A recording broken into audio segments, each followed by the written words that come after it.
Good morning, good afternoon, good evening, whatever time of day it is that you're watching this or just listening to this. This is Sammy the Squirrel. About to read my latest Substack to you, especially seeing with everything that's going on in the Middle East and everything that I've learned from Ghost of Base Patrick Henry about the Middle East. I mean, every time I watch his show or read one of his Substacks, I learn something new.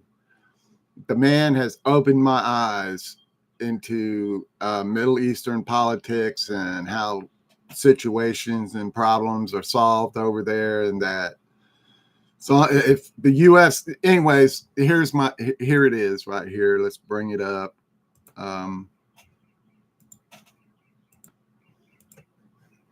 Make sure I'm sharing this. Yes, I am, and I am live. Okay, so let's get back here. It says The Art of Peace, How Middle Eastern Tribal Traditions Clash with U.S. Policy by Samita Squirrel. In the rugged mountains of Afghanistan, where tribal loyalties run deeper than any border, conflicts have been resolved for centuries through a delicate dance of mediation and honor.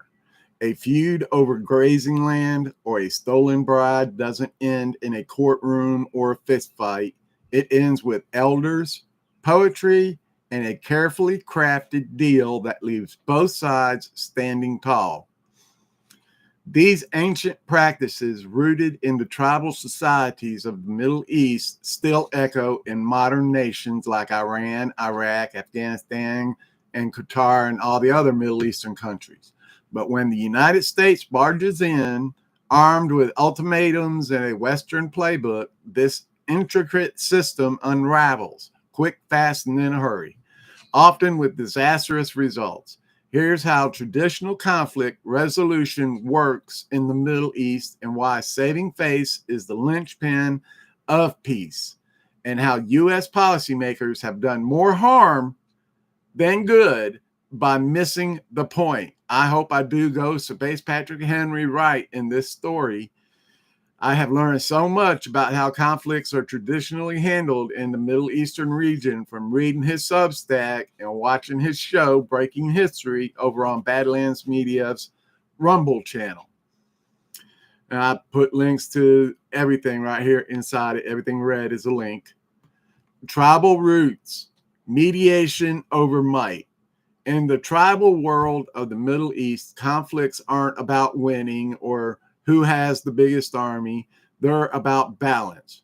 Whether it's a dispute over water rights in Iraq or a blood feud in Afghanistan, the process hinges on mediation by respectful figures, elders, sheiks, or tribal leaders. These aren't judges handing down verdicts, they're facilitators guiding the parties towards a resolution that preserves their dignity.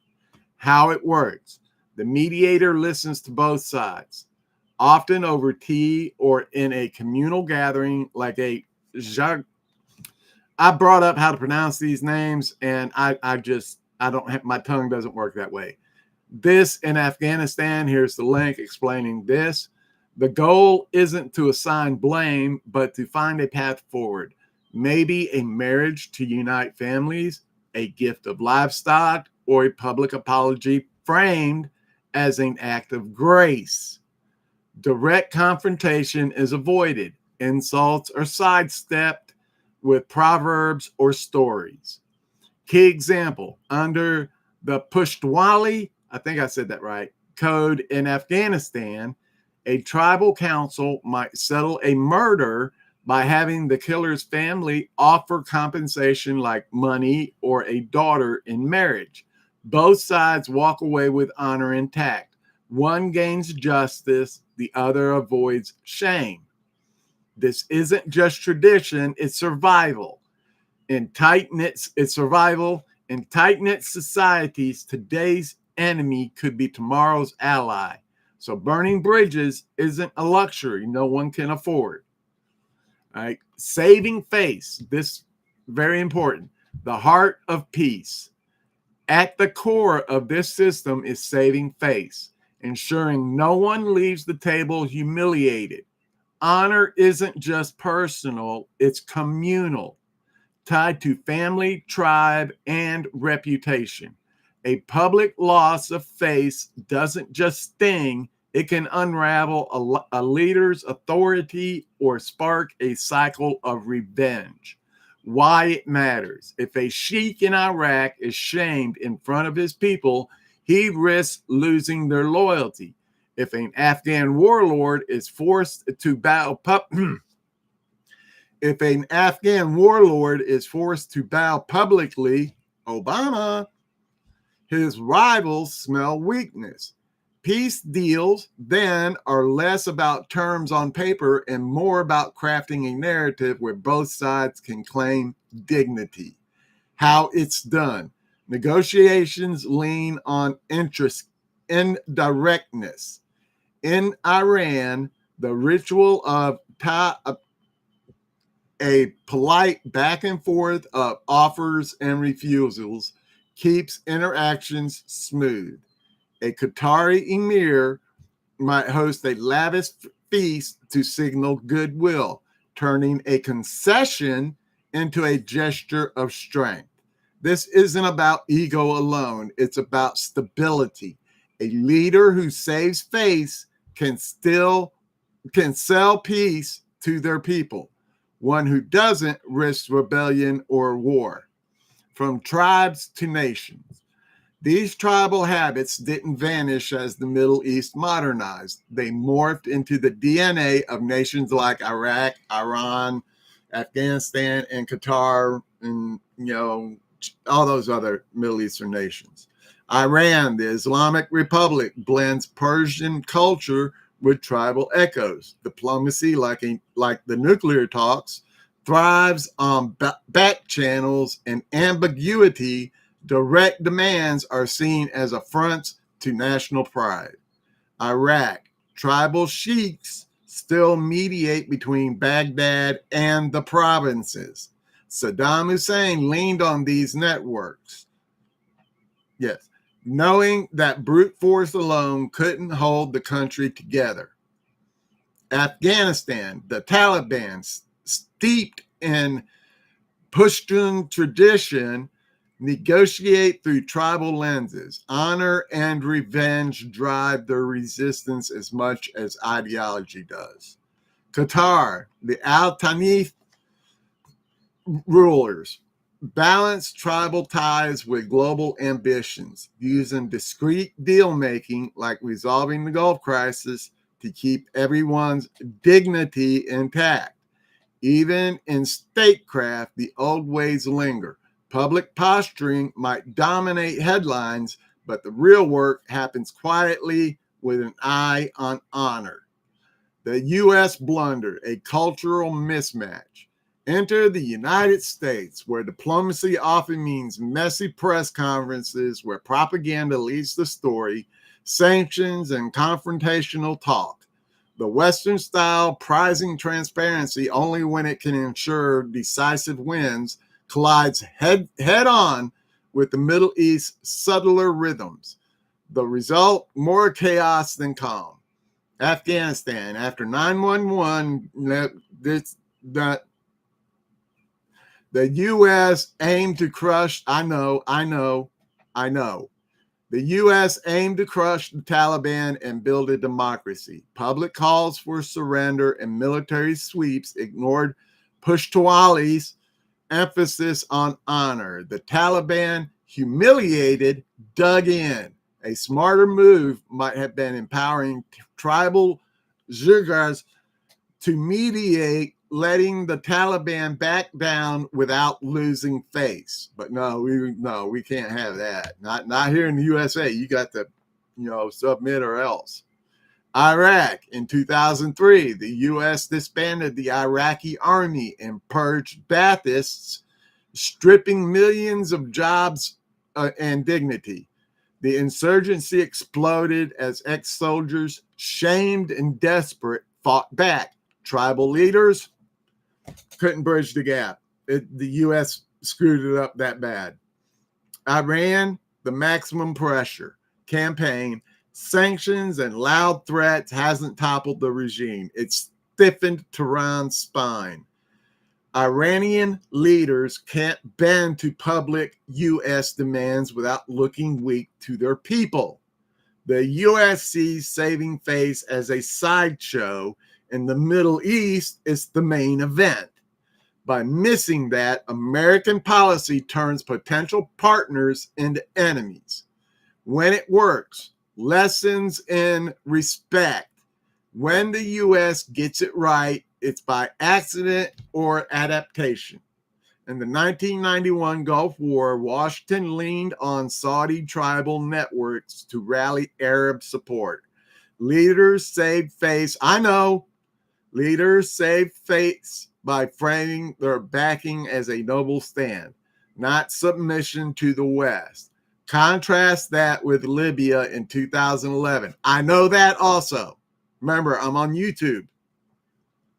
Toppling Gaddafi without a tribal reconciliation plan left a vacuum and wound that's still bleeding. I know. The Middle East itself offers models. The 1994 Israel-Jordan Treaty worked because King Hussein's handshake with Israel was spun as a regal choice, not a defeat. Honor was preserved and peace held. Previous presidents, especially Obama, need a drink of coffee, please, are criticized for Middle East policies that destabilize the region. Through a weak Arab Spring response, an unenforced Syrian red line, and an Iran deal seen as appeasement. I know.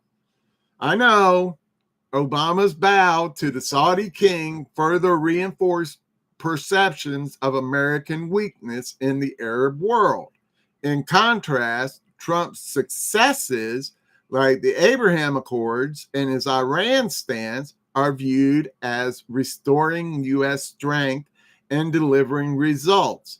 His focus on power, economic deals, and symbolic dominance is why many see him as more successful, though the region's challenges persist under any administration.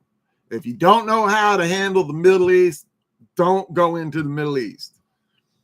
My takeaway, a clash of worlds, all right? The Middle East tribal traditions, mediation, honor, and saving face aren't relics. They're the tools that will shape how Iran, Iraq, Afghanistan, and Qatar navigate conflict. They're not perfect for every modern mess, but they've kept their societies cohesive for centuries.